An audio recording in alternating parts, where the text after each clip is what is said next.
بہت ہی خوش قسمت ہیں وہ لوگ جن کے ذہن میں دماغ میں وسوسے آتے ہیں، اور بہت سارے لوگ ایسے ہیں نا جن کو گندے خیالات آنا، یا نماز میں کھڑے ہوں گے تو ان کو طرح طرح کے خیالات آنا شروع ہو جاتے ہیں، تو وہ لوگ بہت خوش قسمت لوگ ہیں۔ اب آپ سوچ رہے ہوں گے کہ وہ لوگ خوش قسمت کیسے ہو گئے جن کے ذہن میں وسوسے آتے ہیں۔ دیکھیے، یہ تو ہر شخص جانتا ہے کہ جو وسوسے آتے ہیں یہ شیطان کی جانب سے ہوتے ہیں۔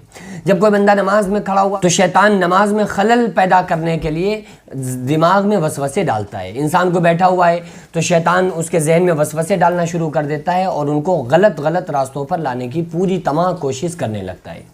آقا علیہ الصلوۃ والسلام نے فرمایا کہ ان قریب شیطان تمہارے دلوں میں وسوسے ڈالے گا، اور ایسے ہی نہیں کہ عام چھوٹے چھوٹے وسوسے ڈالے، یہاں تک کہ وہ اللہ کے بارے میں تمہارے دلوں میں وسوسے ڈالے گا۔ یعنی کہ وہ یہ تمہارے ذہن میں وسوسے ڈالے گا کہ جب زمین اللہ نے بنائی، آسمان اللہ نے بنایا، چاند سورج اللہ نے بنایا، تو پھر اللہ کو کس نے بنایا؟ اس طرح کے وسوسے تمہارے ذہن میں ڈالے گا۔ تو آقا علیہ السلام نے فرمایا جب اس طرح کے خیالات آئیں تو تم اعوذ باللہ من الشیطان الرجیم پڑھنا، یعنی پناہ مانگتا ہوں میں اللہ کی شیطان مردود سے۔ اب وہ لوگ خوش قسمت کیسے ہیں جن کو وسوسے آتے ہیں؟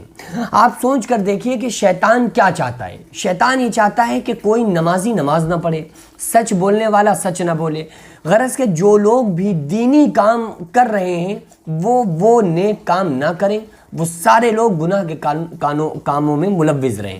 شیطان کا بس یہی مقصد ہے، یہی ٹارگیٹ ہے۔ تو شیطان مسجد میں جائے گا یا شراب خانے میں جائے گا؟ ظاہر ہے کہ وہ مسجد میں جائے گا، شراب خانے میں جانے کا اس کا کام ہی نہیں ہے۔ شراب خانے میں جو لوگ موجود ہیں وہ تو خود ہی اس کو پہلے سے فالو کر رہے ہیں نا۔ وہ تو مسجد میں جائے گا، مسجد میں بیٹھے ہوئے نماز پڑھنے والے لوگوں کو بہکائے گا، نماز سے ان کو دور کرے گا، نماز میں وسوسے ڈال کے ان کی نماز کو خراب کرے گا۔ تو شیطان جن کو اس لائق سمجھے گا، جن کو دین کی طرف متوجہ دیکھے گا، ان کو آ کر بہکائے گا اور ان کے ذہن میں آ کر خیالات ڈالے گا۔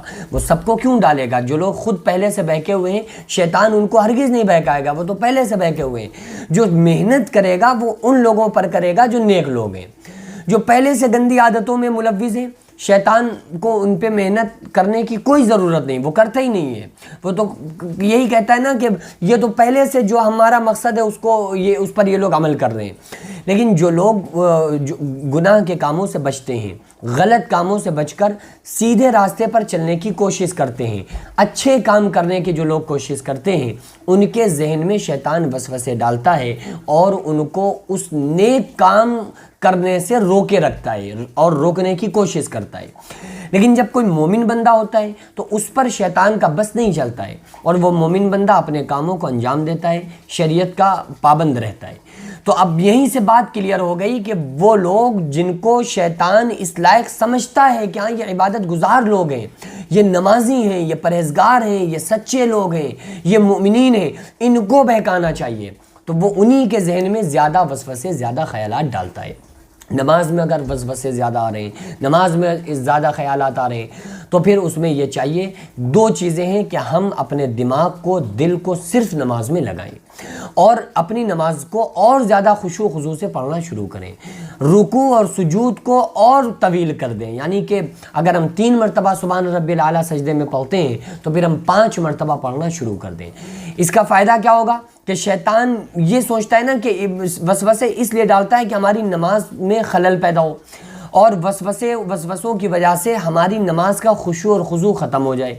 تو جب ہم یہ سوچیں گے کہ ہمارے ذہن میں خیال آیا اس لیے اب ہم نماز کو اور زیادہ خشوع و خضوع سے پڑھیں گے، تو شیطان کہے گا بھائی یہ تو بڑا خطرناک انسان ہے، میں بہکا رہا ہوں کہ اس کی نماز میں خشوع اور خضوع ختم ہو جائے اس کی نماز سے، اور یہ ہمارے بہکانے کی وجہ سے اور زیادہ طویل نماز پڑھ رہا ہے، اور زیادہ نماز کو خشوع اور خضوع کے ساتھ پڑھ رہا ہے۔ ذرا سی غلطی میں نے بہکایا، اس سے غلطی ہو گئی، اس نے تو نماز ہی دوہرا دی، تو پھر وہ بہکانا چھوڑ دے گا، وہ آپ سے ہار مان جائے گا کہ ہاں بھائی میں آپ سے ہار گیا۔